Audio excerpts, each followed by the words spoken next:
Hello నమస్తే. ఈరోజు news అనాలిసిస్లో Andhraprabha పేపర్లో వచ్చిన వార్తలను చూద్దాం.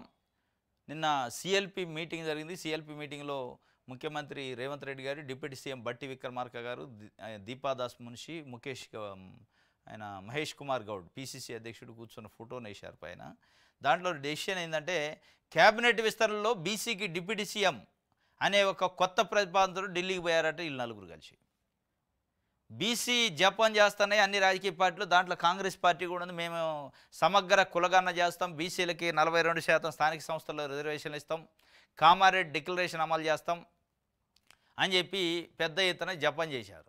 ఆ జపం కాస్త ఏమైందంటే చివరికి మొన్న రేవంత్ రెడ్డి గారు అసెంబ్లీలో బీసీ కులగణన లెక్కలు బయటపెట్టిన తర్వాత అడ్డం తిరిగింది కథ. ఎందుకు అడ్డం తిరిగింది? బీసీ కులగణన పెట్టిండు, సరే దాంట్లో తప్పులు ఉన్నాయి, తడకలు ఉన్నాయి, బీసీ జనాభాను తగ్గించి చూపించారు. ఇదంతా ఒక ఎత్తు. అదంతా ఒక ఎత్తు అయితే ఇంకొక రెండోది ఏమైందంటే బీసీ రిజర్వేషన్లు 42% పెంచడం ఇప్పుడు కుదరకపోవచ్చు, పార్లమెంట్లో చట్టం చేయాలి కాబట్టి అది సాధ్యమయ్యే పని కాదు.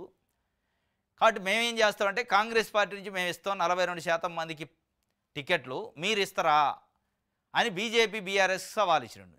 ఈ సవాల్ ఏదో కామారెడ్డి డిక్లరేషన్లో పెడితే పోయేది, పార్లమెంట్లో చట్టం చేయలేము మేము, కాబట్టి మేము ప్రస్తుతానికి ఈ డిక్లరేషన్ అర్థమైందంటే 42% కాంగ్రెస్ పార్టీ పరంగా టికెట్లు ఇస్తామని చెబితే పోయేది. ఇది ఒక రకంగా నయవంచన, మోసం అని ఇవాళ బీసీ సమాజం ఆగ్రహం వ్యక్తం చేస్తుంది. మీరు నిజంగానే సమగ్ర కులగణన చేసిండు 70 సంవత్సరాల్లో ఏ గవర్నమెంట్ చేయాలా, మంచిదే, కాంగ్రెస్ పార్టీని అక్కడి వరకు మెచ్చుకోవచ్చు, దాంట్లో డౌట్ లేదు అనేది బీసీలు అంటున్నారు. సరే చేశారు, చేసిన దాంట్లో మళ్ళీ కొంత హైడ్ చేశారు ఇన్ఫర్మేషన్ని, తప్పుడు నివేదికలు ఇచ్చారు, తప్పుడు సంఖ్యని చూపించారు, తక్కువ చేసి అనేది. సరే అదొక భాగం, దాన్ని తప్పుడు సరి చేసుకోవచ్చు. కానీ మల్లికార్జున ఖర్గే, రాహుల్ గాంధీ, రేవంత్ రెడ్డి గారు, మిగతా ఇంకా చాలామంది ఇక కాంగ్రెస్ పార్టీకి దేశంలో ఉన్న పెద్ద నాయకులు అందరూ ఉన్నారు. వాళ్ళ సమక్షంలో 4 కోట్ల మంది బీసీ, 4 కోట్ల మంది తెలంగాణ సమాజం ఏంటంటే చెప్పారు, కామారెడ్డి డిక్లరేషన్ చేసి చట్టం చేసి 42% స్థానిక సంస్థల్లో బీసీలకు రిజర్వేషన్లు ఇస్తామంటారు. ఇవాళ అదే నిండు అసెంబ్లీలో లేదు లేదు మేము చేయలేము, సవాల్ అంటాడు. ఏం సవాల్ అది? పనికిరాని సవాలు అనేది ఇవాళ బీసీలు ఆగ్రహం వ్యక్తం చేస్తున్నారు. కాబట్టి ఆగ్రహాన్ని తగ్గించడానికి బీసీలకి డిప్యూటీ సీఎం అన్నమాట అనేది ఒక ప్రపోజల్. ఎన్ని ఇజ్జలు చేసినా అది ఏమైందంటే బెడిసికొట్టింది. అంటే కమిట్మెంట్తో చేస్తే ఏది చేసినా ఫలించింది. మీ కాడ కమిట్మెంట్ లేనప్పుడు, కన్నింగ్ నేచర్ ఉన్నప్పుడు నువ్వు డిప్యూటీ సీఎం ఇయ్యి, 4గురికి డిప్యూటీ సీఎం ఇచ్చినా అది ఫలితం ఉండదు. ఎవరికి ఇస్తారు డిప్యూటీ సీఎం? అరే రిజర్వేషన్లు ఇవ్వండి మా సంఖ్యగా తగ్గట్టు మాకంటే, నేను ఒక డిప్యూటీ సీఎం ఇస్తే కదా పండుగ చేసుకోండి అంటే ఎవరికి కావాలా డిప్యూటీ సీఎం? ముఖ్యమంత్రి ఇవ్వండి, అయిపోద్ది. అప్పుడు ఆయన చూసుకుంటాడు మిగతా ఎట్లా ఇవ్వాలి, ఏం చట్టం ఎట్లా చేయాలనేది.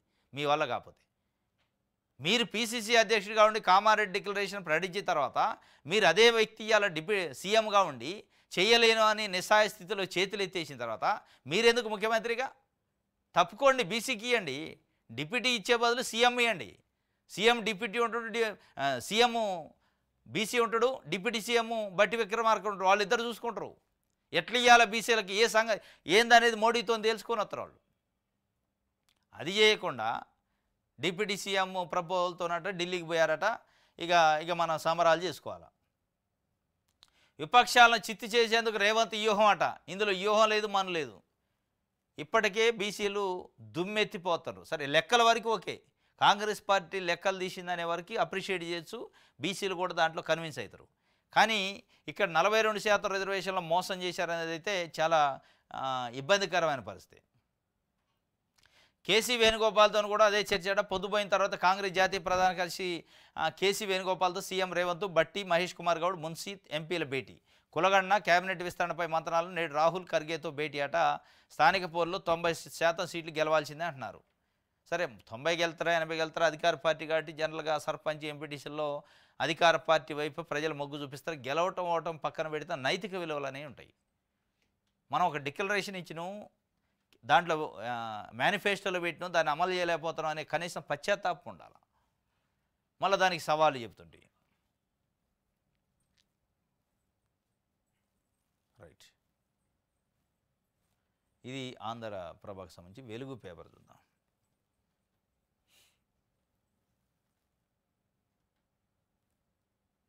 పార్టీ లైన్ దాటొద్దు, సమస్యలుంటే నాతో చెప్పండి, నాకు చెప్పలేనివి హైకమాండ్తో చెప్పండి. సిఎల్పి మీటింగ్లో ఎమ్మెల్యేలతో సీఎం రేవంత్ రెడ్డి త్వరలో 2 సభలు పెడతారట. కులగన్న పైన సూర్యాపేటలో రాహుల్ సభ ఉంటుంది.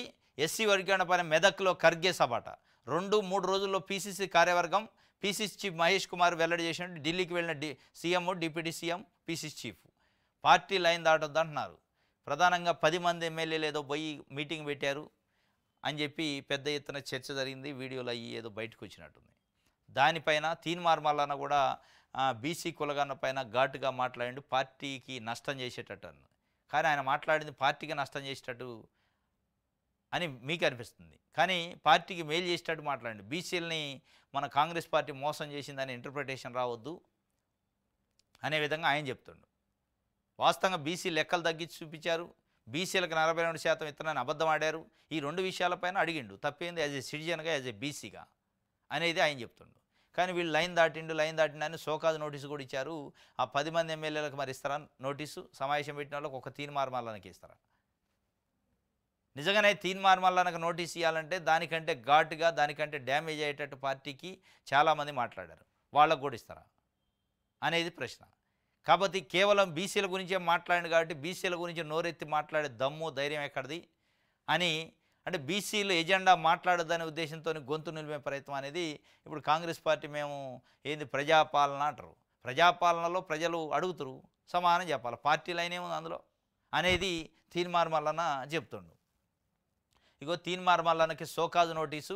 పార్టీ వ్యతిరేక కార్యకలాపాలు పాల్పడుతున్న మీపై ఎందుకు చర్యలు తీసుకోవద్దు, ఈ నెల 12 లోపు ఎవరైనా ఇవ్వండి, నోటీసులో ఆదేశించిన పీసీసీ క్రమశిక్షణ కమిటీ.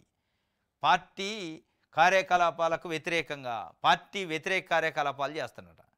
పార్టీ వ్యతిరేక కార్యకలాపాలు ఎట్లా అయింది? ప్రజల కోణంలో ప్రజలకు ఇక్కడ అన్యాయం జరుగుతుందని ఒక ఎమ్మెల్సీగా అడిగితే పార్టీ ఉండొచ్చు. సరే, ఆయన పార్టీ డయాసుల మీద మాట్లాడాల్సింది పబ్లిక్ డయాసుల మీద మాట్లాడిండు. ఏది ఏమైనా సమస్య అవుతుంది కదా. బీసీ కులగణంలో అన్యాయం జరిగింది వాస్తవం, బీసీలకు రిజర్వేషన్లు ఇస్తారని మోసం చేసింది వాస్తవం. పార్టీ వ్యతిరేక కార్యకలాపాలంటే ఎట్లయితే కాంగ్రెస్ పార్టీ నుంచి ఎమ్మెల్సీ గెలిచి బీఆర్ఎస్ పార్టీ ఆఫీస్కి పోయి మాట్లాడితే, లేదా బీఆర్ఎస్ పార్టీకి సంబంధించి ఏదైనా ఓటేస్తే వాళ్ళకి బీఆర్ఎస్ పార్టీ కండువా కప్పుకుంటే, వాళ్ళ మీటింగ్లో అటెండ్ అయితే, ఏ పార్టీ అయినా కాంగ్రెస్ పార్టీ కాకుండా వేరే పార్టీ మీటింగ్లో పోయి అటెండ్ అయితే వాళ్ళతోనే ఏదైనా లోపాయకారి ఒప్పందాలు చేసుకుంటే అది పార్టీ వ్యతిరేక కార్యక్రమం. ఇది ప్రజల గురించి మాట్లాడితే పార్టీ వ్యతిరేక కార్యక్రమం ఎట్లా అయితే అని తీర్మానం అన్నట్టు వాస్తవం కూడా ఉంది అందులో.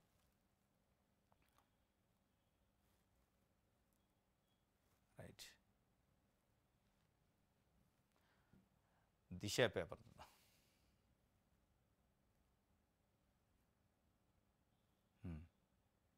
Collector wake up call చేసిండట. 10వ తరగతి విద్యార్థి ఇల్లు విజిట్, నిద్ర తలుపు తట్టి నిద్ర లేపిన హనుమంతరావు. భువనగిరి కలెక్టర్ కొత్త కార్యక్రమం, 10th రిజల్ట్స్ పెంచేందుకు చర్యలు. తండ్రి లేకపోవడంతో తల్లిపైన బాధ్యతలు, విద్యార్థికి అండగా ఉంటానని కలెక్టర్ హామీ. ప్రతి నెల 5,000 రూపాయలు సాయం చేస్తానని చెప్పినట. యాదాద్రి భువనగిరి జిల్లా సంస్థానారాయణపురం మండలం షేరిగూడెం గ్రామంలో ఆ ఊరికి గురువారం తెల్లారుజామునే ఓ ఆఫీసర్ వెళ్ళారట. 10th స్టూడెంట్ భరత్ చంద్ర ఇంటి తలుపులు తట్టారు. ఎవరు అని లోపల నుంచి విద్యార్థి తల్లి అడగ్గా తాను భువనగిరి జిల్లా కలెక్టర్ హనుమంతరావునని సమాధానం ఇచ్చారు. ఇంత పొద్దున కలెక్టర్ తమ ఇంటికి రావడం ఏంటని ఆ తల్లి తలుపు తీసింది. భరత్ 10వ తరగతిలో ఉన్నాడు కదా, ఎలా చదువుతున్నాడో పరిశీలించేందుకు వచ్చాను అని కలెక్టర్ చెప్పారు. విద్యార్థితో మాట్లాడి చదువుకునేందుకు వీలుగా స్టడీ చైరు, రైటింగ్ ప్యాడు అందజేశారు. భరత్కు తండ్రి లేడని, తల్లే అన్నీ తానే చదివిస్తుందని గుర్తించిన కలెక్టర్ అతనికి ప్రతి నెల ఒక 5,000 సాయం చేస్తానండట. మొత్తానికి కలెక్టర్ ఒక వినూత్నమైన కార్యక్రమం మొదలుపెట్టిండు. 10వ తరగతి ఎగ్జామ్స్ ఉన్నాయి కదా, ఎగ్జామ్స్లో పాస్ పర్సెంటేజ్ పెంచడం కోసం ఆయన వాళ్ళ జిల్లాలో సంస్థానారాయణపురంలో షేరిగూడెం అనే గ్రామానికి పోయి భరత్ అనే స్టూడెంట్ డీటెయిల్స్ ఉన్నాయి, ఆ స్టూడెంట్ ఇంటికి పోయి తలుపు తట్టిండట. ఎవరని తల్లి అడిగితే కలెక్టర్ని అని చెప్తే ఆమె ఆశ్చర్యపోయి ఏంటంటే చెప్పిండట, ఇట్లా 10వ తరగతి చదువుతుండు కదా, నిద్ర లేపి అసలు ఎట్లా చదువుతుండో చూద్దామని వచ్చినా అని చెప్పి ఒక 5,000 రూపాయలు నెలకు సాయం కూడా చేస్తున్నాడు తండ్రి లేని పిల్లగాడని చెప్పి ఇది ఒక వార్తని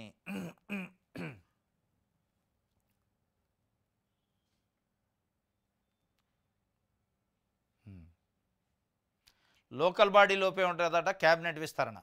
సీఎం ఢిల్లీ టూర్ నేపథ్యంలో ఊహాగానాలు కూడా వస్తాయని చెప్పి ఒక వార్తని ఇచ్చారు. రైట్, నెక్స్ట్ సాక్షి చూద్దాం.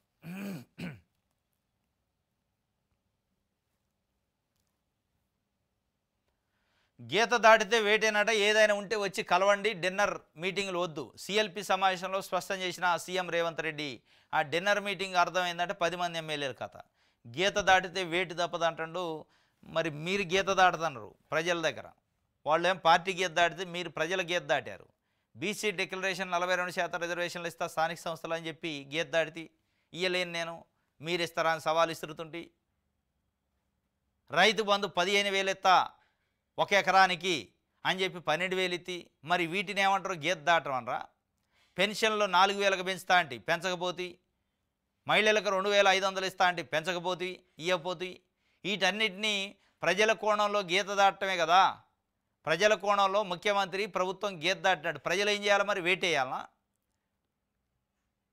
పార్టీలో గీత దాటితే మీరు వేటేస్తారు, ప్రజల ముందు గీత దాటితే ప్రభుత్వానికి ప్రజలే వేటేయాలి. మరి అది ఎవరేయాలా అనేది అలా ప్రజలు మాట్లాడుకుంటున్న పరిస్థితి.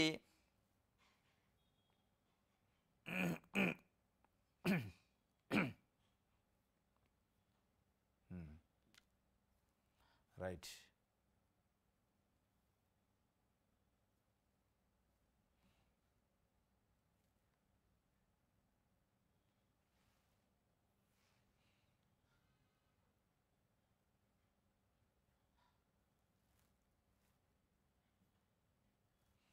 ఇది సాక్షికి సంబంధించి.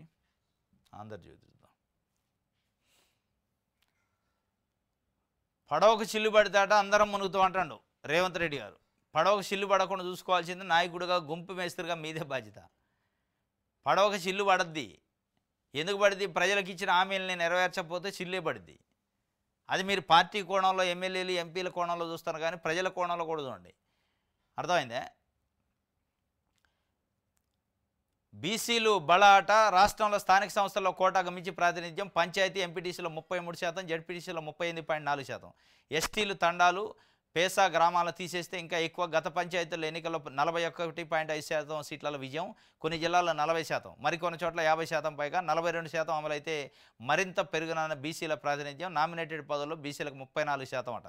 ఏపీ నిర్ణయించింది 34%, కాబట్టి మనం కూడా ఆ రేంజ్లో ఉంటుంది అన్నట్టు ఇచ్చారు. కానీ అసలు ఆ రేంజ్ ఉండడానికి ఆయన డైరెక్ట్గా ముఖ్యమంత్రి గారు అసెంబ్లీలో చెప్పిండు, చట్టం చేయలేం కాబట్టి పార్టీ పరంగా ఇస్తానని. అయితే బీసీలలో కులగణన చేశారు. దాంట్లో బీసీల సంఖ్య తెలిసింది 56%. అది కూడా తప్పు ఉందంటున్నారు. తప్పుడు లెక్కలు ఇచ్చారు. సరే, తప్పుల్లో కూడా 56% విత్ ముస్లింలతోని. ఆ 56లో మళ్ళీ కులాల వారిగా అయితే మెజారిటీ కులం ముదిరాజులు ఉన్నారట. అత్యధిక శాతం బీసీలలో ముదిరాజులు ఉన్నారు. కాబట్టి డిప్యూటీ సీఎం కూడా ముదిరాజుకి ఇవ్వచ్చు అనేది ఒక ప్రపోజల్. ఇప్పుడు ముదిరాజుల కమ్యూనిటీ నుంచే డిప్యూటీ సీఎం పదవి ఇస్తారు, ఎందుకంటే వాళ్ళే ఎక్కువ ఉన్నారు అనేది ఒక చర్చ నడుతుంది. మరి అది ఎంతవరకు నిజమైతే చూడాలి. తీన్మార్ మల్లన్నకు సోకాదు నోటీసు. బీసీ కులగణన నివేదికపై వ్యాఖ్యల మీద 12లోగా ఎవరిని ఇవ్వాలని కాంగ్రెస్ క్రమశిక్షణ కమిటీ నిన్న ఇచ్చింది, సోకాదు నోటీస్ ఇచ్చింది. నువ్వు కులగణన పైన పార్టీ వ్యతిరేకంగా మాట్లాడినావు కాబట్టి ఈ నెల 12లోపు నువ్వు వచ్చి ఎవరిని ఇవ్వాలి, ఏం చెబుతావు చెప్పు అని చెప్పినట్టు ఒక సోకాదు నోటీస్ అట.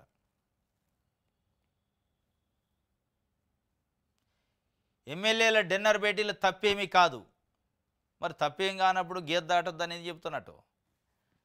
సిఎల్పిలో అనేక సమస్యలపై చర్చించ, పీసీసీ కార్యవర్గం రూపకల్పనపై చర్చ, కులగణనపై బీఆర్ఎస్ తప్పుడు ప్రచారం. మీడియాతో పీసీసీ సారథి చెప్పిండు మహేష్ కుమార్ గౌడ్. తీన్మార్ మల్లన్నకు సోకాజ్ ఇచ్చాం, ఆయన వివరణ ఇచ్చాక చర్యలు తీసుకుంటాం. రాష్ట్ర వ్యవహారాల ఇన్ఛార్జ్ దీపాదాస్ మున్షి చెప్పింది తీన్మార్ మల్లన్న గురించి. మరో 30 ఏళ్లు కాంగ్రెస్ అధికారం, మంత్రి కోమటిరెడ్డి వెంకటరెడ్డి. సీలింగ్ భూములపై విచారణ చేయాలని ఎమ్మెల్యే అనిరుద్ధ్ రెడ్డి చెప్తుండు. మొత్తానికి డిన్నర్ మీటింగ్లు పెట్టుకోవచ్చు ఇంకా అని చెప్పినట్టే ఉంది. పెట్టుకోవచ్చు అట మహేష్ కుమార్ గౌడ్ చెబుతుండు. మరి ఇవాళ 10 మంది అయ్యారు, రేపు 20 మంది అయ్యారు. పడవలో చిల్లు పడితే మునిగిద్దని మీరే చెప్తున్నారు, అందరం మునుగుతామని. మరి పెట్టుకోవచ్చు అని మీరు చెప్తున్నారు. కానీ ఒకవైపు బీసీల గురించి గలమెత్తి మాట్లాడిన తీర్మానం వలన నోటీస్ ఇచ్చారు. డిన్నర్ మీటింగ్లు పెట్టుకున్న వాళ్ళకు నోటీసులు లేదన్నది కూడా ఒక చర్చ జరుగుతుంది. మరి ఏం చెప్తారో చూడాలి ఇప్పుడు.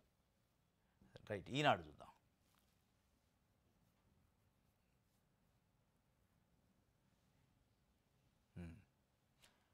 పది రోజుల్లో గ్రూప్ 1 ఫలితాలు వస్తాయట. రాష్ట్రంలో 563 గ్రూప్ 1 పోస్టుల భర్తీకి నిర్వహించిన ప్రధాన పరీక్షలు మెయిన్స్ పరీక్ష జవాబు పత్రాల మూల్యాంకనం ముగిసింది.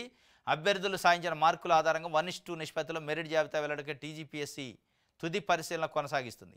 వారం 10 రోజులు ఫలితాలు వెల్లడించే అవకాశాలున్నాయి. అనంతరం ఆయా అభ్యర్థుల ధృవీకరణ పత్రాల పరిశీలన ఉంటుంది. గ్రూప్ 1 ప్రధాన పరీక్షలకు 21,093 మంది హాజరయ్యారు. దీని ప్రకారం ఒక్కో పోస్టుకి దాదాపు 38 మంది పోటీ పడుతున్నారు. 1:2 నిష్పత్తిలో రిజల్ట్ ఇస్తారట. ఒక వారం 10 రోజుల్లో గ్రూప్ 1 సంబంధించి దానిపైన సుప్రీంకోర్టులో, హైకోర్టులో రకరకాల కేసులు అసలు వస్తుందా రాదా, రద్దు అయిద్దా అనే చర్చ జరిగింది. మొత్తానికి రిజల్ట్స్కి కూడా కోర్టు అనుమతించింది కాబట్టి వచ్చే అవకాశం ఉంది. రిజల్ట్ వారం 10 రోజుల్లో వస్తుందట.